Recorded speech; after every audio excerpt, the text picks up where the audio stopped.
Franck Ferrand raconte sur Radio Classique.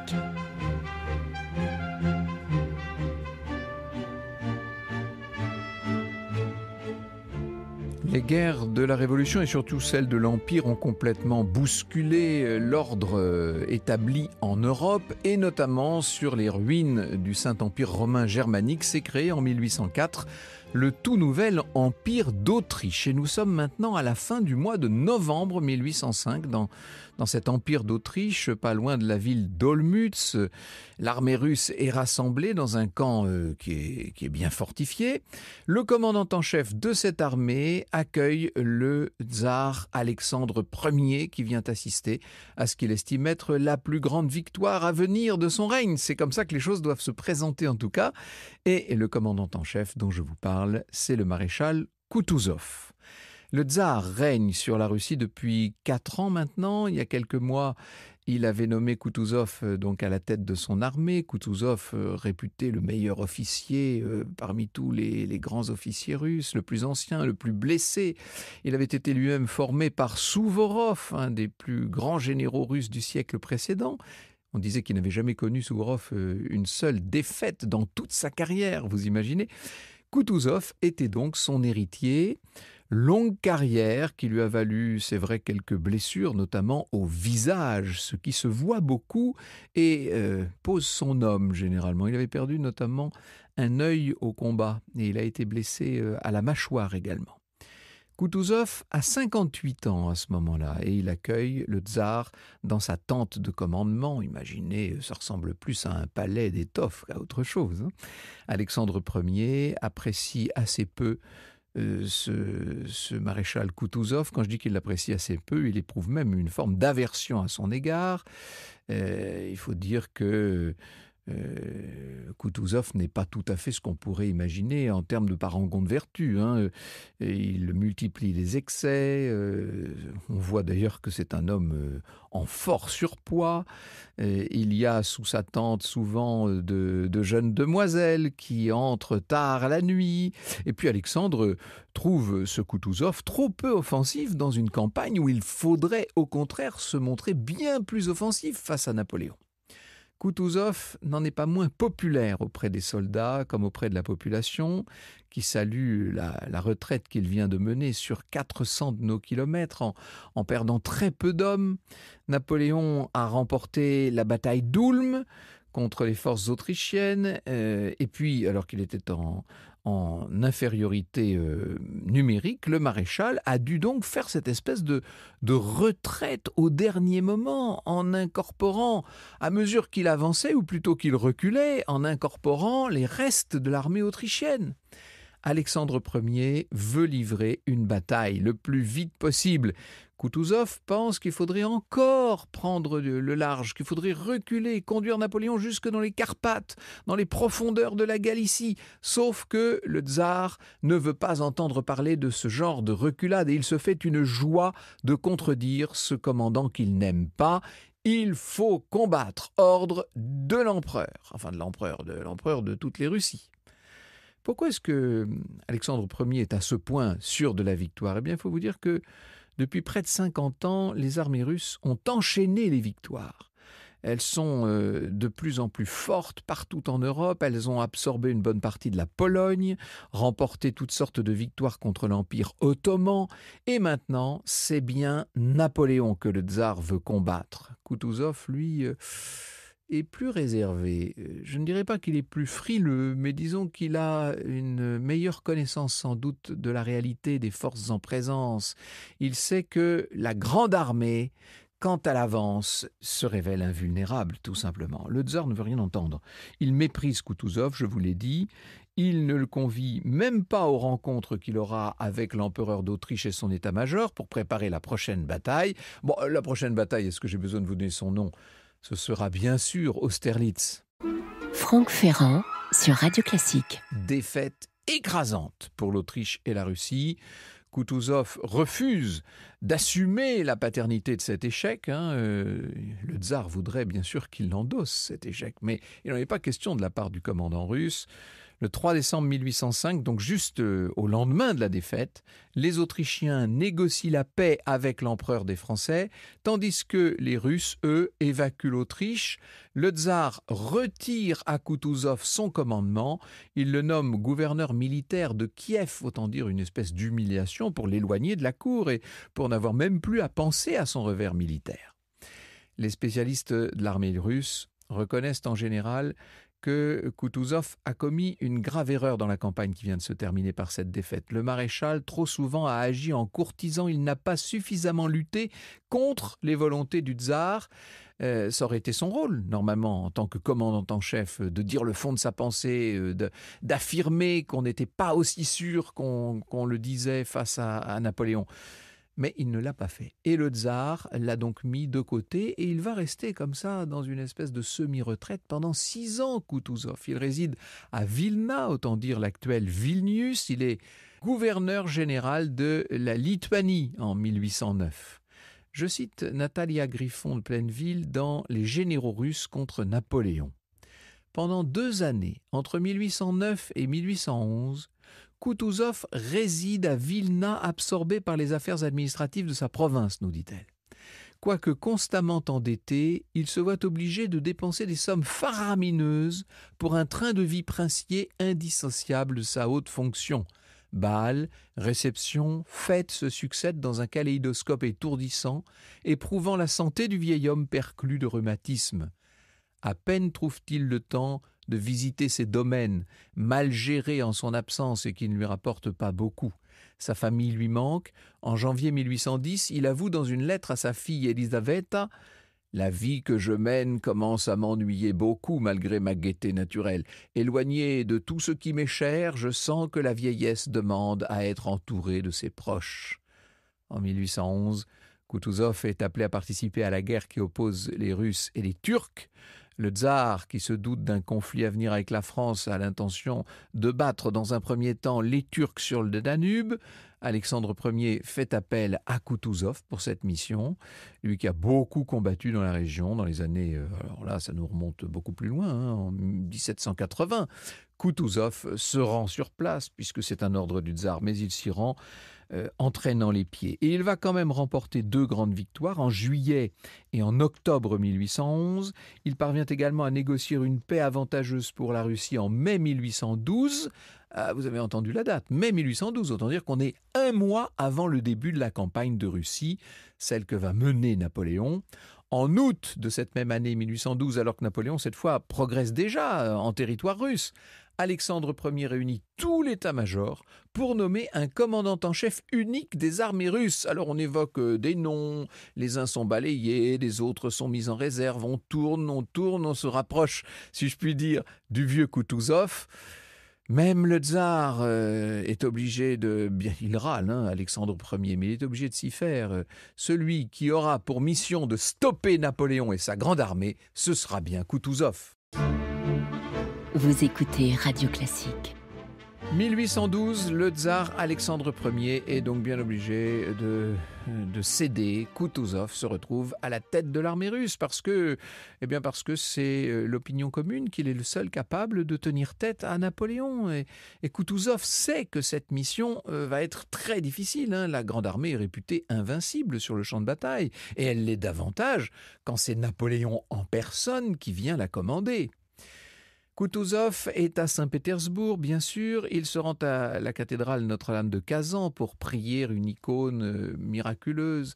C'est Germaine de Staël, présente à Saint-Pétersbourg à ce moment-là, qui rencontre le maréchal la veille de son départ, et voici ce qu'elle nous dit.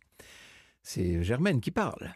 « C'était un vieillard plein de grâce dans les manières et de vivacité dans la physionomie, quoiqu'il eût perdu un œil pour une de ses nombreuses blessures qu'il avait reçues dans les 50 années de sa carrière militaire. En le regardant, je craignais qu'il ne fût pas de force à lutter contre les hommes âpres et jeunes qui fondaient sur la Russie de tous les coins de l'Europe. Mais les Russes, courtisans à Saint-Pétersbourg, redeviennent tartares à l'armée. Et l'on a vu par Souvorov que ni l'âge ni les honneurs ne peuvent énerver leur énergie physique et morale. Je fus ému en quittant cet illustre maréchal Koutouzov. Je ne savais si j'embrassais un vainqueur ou un martyr, mais je vis qu'il comprenait la grandeur de la cause dont il était chargé.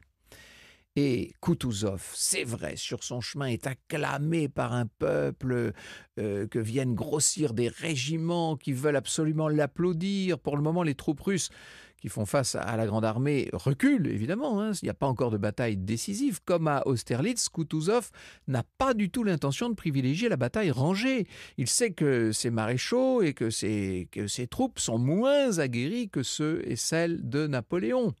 Koutouzov veut privilégier la guerre d'usure. Seulement, là, il y a un problème de taille, c'est que l'opinion ne va pas comprendre que l'armée impériale entre dans Moscou sans que les Russes jamais aient seulement tenté de la battre. Et ça, Napoléon le sait, bien sûr. Napoléon a déclaré à ses proches « Koutouzov livrera bataille pour plaire à la noblesse, et dans 15 jours, Alexandre n'aura plus ni capitale ni armée. » Le maréchal russe désigne un terrain idéal, selon lui, pour affronter les troupes napoléoniennes, un terrain qui est à 120 km à l'ouest de Moscou, près du village de Borodino, près d'une rivière qui s'appelle la Moskova, vous me voyez venir. La bataille, elle va avoir lieu le 7 septembre, bien sûr. Une boucherie effroyable. 45 000 hommes vont rester sur le champ de bataille, côté russe. Du côté de la Grande Armée, 30 000 hommes sont perdus. La bataille pourrait se prolonger jusqu'au 8 septembre. Seulement, Koutouzov, qui estime que ces hommes se sont déjà bien assez battus, décide de reprendre cette fameuse retraite. Et de nouveau, c'est le dilemme. Est-ce qu'il faut aller se battre pour défendre Moscou ou est-ce qu'il faut laisser les Français entrer dans la capitale ? Eh bien, Koutouzov a décidé cette fois qu'il irait au bout de son idée. Il tape du poing sur la table, il impose sa vision. Il faut laisser Napoléon entrer dans la capitale. Il faut faire poireauter les Français dans les palais moscovites. Il faut attendre l'arrivée de l'hiver. Alors, la plupart des officiers qui sont là s'insurgent, mais Koutouzov insiste, il retape sur la table. Faites évacuer Moscou. Il le sait, cette ville sera le tombeau de la Grande Armée. Et quelques jours plus tard, le 14 septembre, Napoléon entre dans la capitale. Oh, je ne résiste pas au plaisir de vous lire ce que nous en dit Tolstoï dans Guerre et paix, bien sûr.